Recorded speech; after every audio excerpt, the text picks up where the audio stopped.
Dale. Eh, Buenos días, nosotros somos el grupo E para la bitácora número 3. Planteamos dos problemas y podemos resolver. Entonces, el primero es el que estamos viendo acá. Nos pide que tengamos una transformación lineal, tengamos una transición de R3 a R, utilizando los tres escalares que deben existir, A, B y C. Tenemos Ya que todo según para... esta ecuación, tenemos que es AX más BY más CZ. Todos estos pertenecen a R3. Para esto se genera que es un resultado aplicable a Fn que pase a F y Fn a Fn. Entonces comenzamos teniendo nuestros vectores V1, V2 y V3, los cuales van a ser las bases canónicas para el espacio R3. Acá lo podemos ver. Y teniendo en cuenta que X, Y y Z son cualquier vector que pertenezca a R3, podemos aplicar esta ecuación. Entonces tenemos que X, Y y Z es equivalente a X por el vector 1 más Y por el vector 2 más Z por el vector 3, de tal manera que podamos tener la ecuación que se ve bajo esta.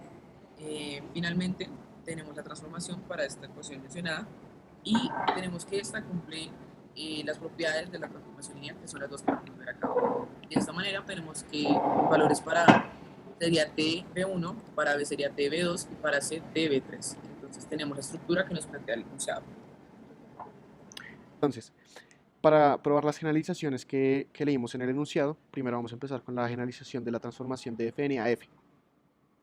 En este caso, lo que cambia de R3 es que ahora vamos a tener un Fn, es decir, se cambia el conjunto de salida y vamos a parar de tener de 3 vectores a n vectores.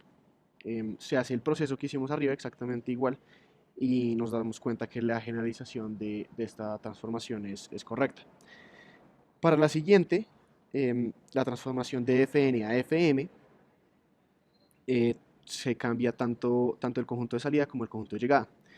Entonces tomamos otra vez la base canónica de B1, B2, B con n vectores, y hacemos la transformación y nos damos cuenta que se transforma a n vectores con m componentes, ya que, ya que se modifica el conjunto de llegada, que sería m, y esto se puede expresar con una matriz, como lo estamos viendo en la pantalla, y así podríamos confirmar que la generalización es correcta.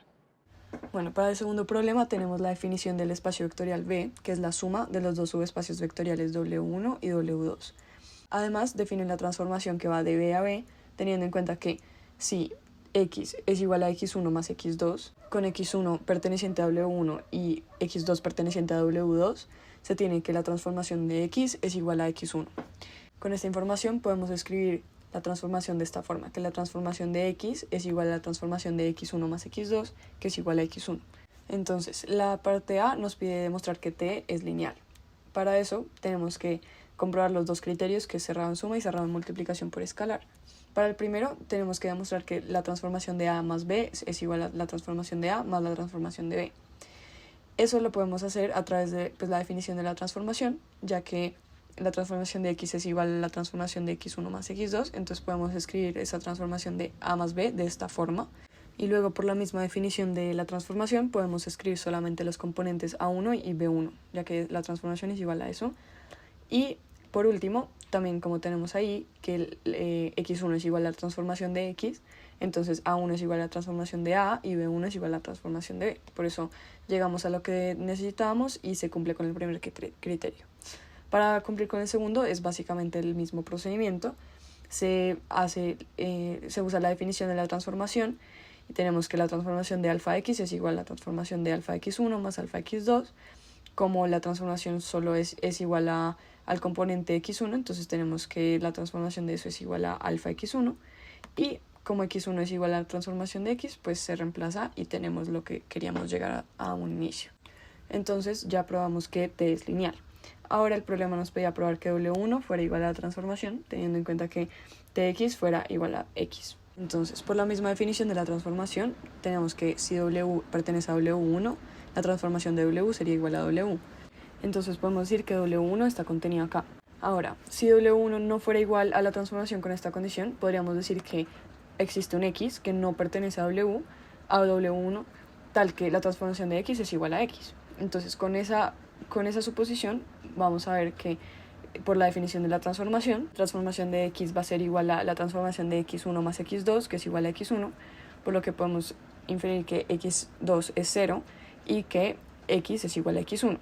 Como x1 es el componente que pertenece a W1 y es igual a x, entonces x pertenece a W1, por lo que se llega a una contradicción de lo que habíamos dicho antes y se demuestra que en realidad no existe un x que no pertenezca a W1 tal que se cumpla con esta condición, por lo que W1 sí es igual a la transformación tal que de x es igual a x.